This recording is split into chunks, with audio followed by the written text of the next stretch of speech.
ನಮಸ್ಕಾರ ವೀಕ್ಷಕರೇ, ಬಳ್ಳಾರಿ ಬೆಳಗಾಯಿತು ಚಾನೆಲ್ಗೆ ಸ್ವಾಗತ. ಜಿಲ್ಲೆಯಲ್ಲಿ ಪ್ರತಿನಿತ್ಯ ನಡೆಯುವ ಎಲ್ಲ ಆಗುಹೋಗುಗಳನ್ನು ತಿಳಿದುಕೊಳ್ಳಲು ವೀಕ್ಷಿಸಿ ಬಳ್ಳಾರಿ ಬೆಳಗಾಯಿತು ಯೂಟ್ಯೂಬ್ ಚಾನೆಲ್. ಏನಿವತ್ತು ಇಡೀ ರಾಜ್ಯದಲ್ಲಿ ಬರಗಾಲ ಬಂದು ತಾಂಡವಾಡ್ತಾ ಇರೋದು ಇಡೀ ರಾಜ್ಯಕ್ಕೆ ಗೊತ್ತಿದೆ. ಇಂಥ ಸಮಸ್ಯೆನ ರೈತರು ಎದುರಿಸ್ತಾ ಇರೋಂಥದ್ದು. ಇವತ್ತು ಸಾಲ ಕಟ್ಟಕ್ಕಾಗ್ದಲೇ ರೈತರದು ಇವತ್ತು ಸಂಪೂರ್ಣ ಬೀದಿಗೆ ಬಂದಿದೆ. ಯಾವುದೇ ಬೆಳೆದರೆ ಬೆಲೆ ಆಗಲಿ ನೀರಾಗಲಿ ಯಾವುದೂ ಇಲ್ಲ. ಅಂತಲ್ಲಿ ಸತತವಾಗಿ 2 ವರ್ಷದಿಂದ ಮುಂಚೆನೆ ನಾವು ಕಾವೇರಿ ಗ್ರಾಮೀಣ ಬ್ಯಾಂಕಿಗೆ ಮುತ್ತಿಗೆ ಹಾಕ್ತೇವೆ. ನಾವು ಸಾಲ ಕಟ್ಟಕ್ಕಾಗಲ್ಲ, ಸರ್ಕಾರನೇ ಬಾಕಿ ಇದ್ದಾರೆ ಅಂತ ಎಚ್ಚರಿಕೆಯನ್ನು ಕೊಟ್ಟು ಮಾತುಕತೆ ಮಾತಾಡಿ ಆಯ್ತು. ಇದೇ MD ಏನಿದ್ರಲ್ಲ, ಚೇರ್ಮನ್ನು, ಮ್ಯಾನೇಜರು ಎಲ್ಲರೂ ಕುಂತು ಮಾತುಕತೆ ಬರ್ತೀವಿ ಅಂತ ನಮ್ಮ ಜೊತೆ ಹೇಳಿ, ಮತ್ತೆ ರಾಜ್ಯದ ಮುಖ್ಯಮಂತ್ರಿ ಸ್ವತಃ ಮಾತಾಡಿ ಮಾತುಕತೆಗೆ ಬರ್ತೀವಿ ಅಂತ ಹೇಳಿ, ನಬಾರ್ಡ್ನವರು ಸ್ವತಃ ಇವರು ಇಲ್ಲೂ ಲೆಕ್ಕಾಚಾರ, ನಬಾರ್ಡ್ ಲೆಕ್ಕಾಚಾರ ಆಗ್ತಾ ಇಲ್ಲ. ನಬಾರ್ಡ್ ಹೆಸರನ್ನ ಹೇಳ್ಬಾರ್ದು ಇವರು ಕಾವೇರಿ ಬ್ಯಾಂಕ್ ಅಂತ ಎಚ್ಚರಿಕೆ ಕೊಟ್ಟು ಸತ್ಯ. ಒಬ್ಬ ಮನುಷ್ಯಗೆ 1 ಲಕ್ಷಕ್ಕೆ 10 ಲಕ್ಷ, 10 ಲಕ್ಷಕ್ಕೆ 30 ಲಕ್ಷ, 5 ಲಕ್ಷಕ್ಕೆ 25 ಲಕ್ಷ ಹಿಂಗೆಲ್ಲ ಉಸುಲಿ ಮಾಡ್ತಿದ್ದಾಗ ಇದನ್ನ ಕಂಡಿಡಿದಾಗ ಇಡೀ ಬ್ಯಾಂಕ್ನ ಇಡೀ ರಾಜ್ಯಕ್ಕೂ ನಾವು ಸಾಲ ಕಟ್ಟಲ್ಲ ಅಂತ ಹೇಳಿದಾಗ ಇಡೀ ರಾಜ್ಯದ ಬ್ರಾಂಚ್ಗಳು ಏನಿದಾವೆ ಹೆಡ್ ಆಫೀಸು ಬಳ್ಳಾರಿ ಅಂತ ಹೇಳೋದು. ಬಳ್ಳಾರಿಗೆ ಬಂದಾಗ ಮಾತುಕತೆ ಮಾತಾಡಿದಾಗ ನಾವು ಮಾತಕ್ಕೆ ಒಪ್ಕೊಂಡು ಆಯ್ತು ಮಾತುಕತೆ ಕೂತ್ಕೊತೀವಿ. ಏನ್ ಮಾಡ್ತೀರಿ, 1 ರೂಪಾಯಿಲೂ ಕಟ್ಟಾಕಲ್ಲ ಅಂತ ಅಂದಂತ ಸಮಯದಲ್ಲಿ ಆದ್ರೂ ಅದೇ ಒಪ್ಕೊಂಡಿದೀವಿ.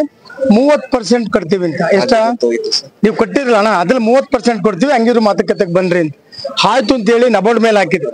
ನಬಾರ್ಡ್ಗೆ ಹೋದಾಗ ನಬಾರ್ಡ್ ಭಾರಿ ಪ್ರಶ್ನೆ ಕೊಟ್ಟಿದ್ದಾರೆ. ನಮಗೂ ಅದಕ್ಕೂ ಯಾವುದೇ ತರ ಸಂಬಂಧ ಇಲ್ಲ. ನಬಾರ್ಡ್ ಹೇಳ್ಕೊಂಡು ಚಕ್ರ ಬಡ್ಡಿ ಮರಿ ಬಡ್ಡಿ ಉಸ್ತು ಮಾಡಬಾರ್ದು, ಆ ಮಟ್ಟಕ್ಕೆ ದಂಧೆ ಉಸ್ತು ಮಾಡ್ತದೆ.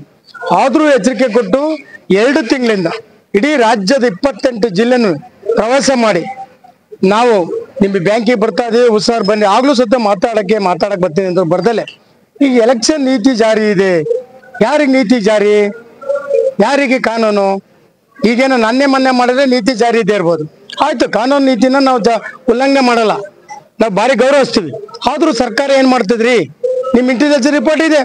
ಇಡೀ 2 ತಿಂಗಳಿಂದ ಇಡೀ ರಾಜ್ಯನ ವ್ಯಾಪ್ತಿಯಾಗಿ ಸುತ್ತಿದ್ದಾರೆ. 28ಕ್ಕೆ ಬಂದೇ ಬರ್ತಾರೆ. ಬಳ್ಳಾರಿ ಬ್ಯಾಂಕಿಗೆ ಮುತ್ತಿಗೆ ಹಾಕ್ತಾರೆ ಅಂತ ಗೊತ್ತಿದ್ರು ಸತ್ತ ನಮ್ಮನ್ನ ತಡಿತೀರಿ ಅಂದ್ರಿ, ಪೊಲೀಸ್ ಮುಂದೆ ಬಿಡ್ಕತ್ತೀರಿ ಅಂದ್ರಿ, ಏನ್ ಮುಂದೆ ಬಿಡ್ಕತ್ತೀರಿ ಅಂದ್ರಿ, ಬರೋ ಎತ್ತಿನ ಗಾಡಿನ ತಡಿತೀರಿ ಅಂದ್ರಿ, ಬ್ಯಾರಿಕೇಡ್ ಹಾಕ್ತೀರಿ ಅಂದ್ರಿ, ಸ್ಯಾಮಿಯನ್ನ ಕಿತ್ತಾಕ್ತೀರಿ ಅಂದ್ರಿ. ಇವತ್ತು ನಾಚಿಕೆ ಬೇಕಲ್ಲ ನಿಮ್ಗೆ? ನಾಚಿಕೆ ಬೇಕ್ತಾನೆ? ಅದಕ್ಕೆ ಇವತ್ತು ಈಗ ಬ್ಯಾಂಕ್ ಅಧ್ಯಕ್ಷ ನೆನ್ನೆ ಒಂದು ಸ್ಟೇಟ್ಮೆಂಟ್ ಕೊಟ್ಟಿದ್ದ, ಎಲ್ಲ ಪೇಪರ್ ಅಲ್ಲಿ ಬಂತು. ಯಾವ್ದೋ ಸುಮ್ನೆ ಸುಳ್ಳು ಹೇಳ್ತಾವ್ರಿ ಇವ್ರು ರೈತರು ಅಂತ ಹೇಳ್ಬಿಟ್ಟು ಸುಳ್ಳು ಹೇಳ್ತಾನೆ ಅಂದ್ರೆ, ಇವಾಗ ರಾಜರಷ್ಟೇ ಬಂದಿದ್ದೀವಿ ನಿನ್ ಬ್ಯಾಂಕಿಗೆ, ಬಾರಪ್ಪ ನೀನ್ ಏನ್ ಹೇಳಿದೀವಿ, ಎಲ್ಲೂ ಸಾಲ ವಸೂಲು ಮಾಡಿಲ್ಲ, ಎಲ್ಲೂ ನೋಟಿಸ್ ಕೊಟ್ಟಿಲ್ಲ, ಜಪ್ತಿ ಮಾಡಿದ್ವಿ ಅಂತ ಹೇಳಿದೆಯಲ್ಲ, ಅದೇ ಜಪ್ತಿ ಮಾಡ್ರವು, ಅದೇ ನೋಟಿಸ್ ಕೊಟ್ರವು, ಅದೇ ನೀನೆಲ್ಲ ಏನೇನ್ ಕಳ್ಸಿದ್ಯಾ ಸಾಕ್ಷಿ ಸಮ್ಮತನೆ ಬಂದಿದ್ದು ತಾನೆ ನಾವಿಲ್ಲಿಗೆ.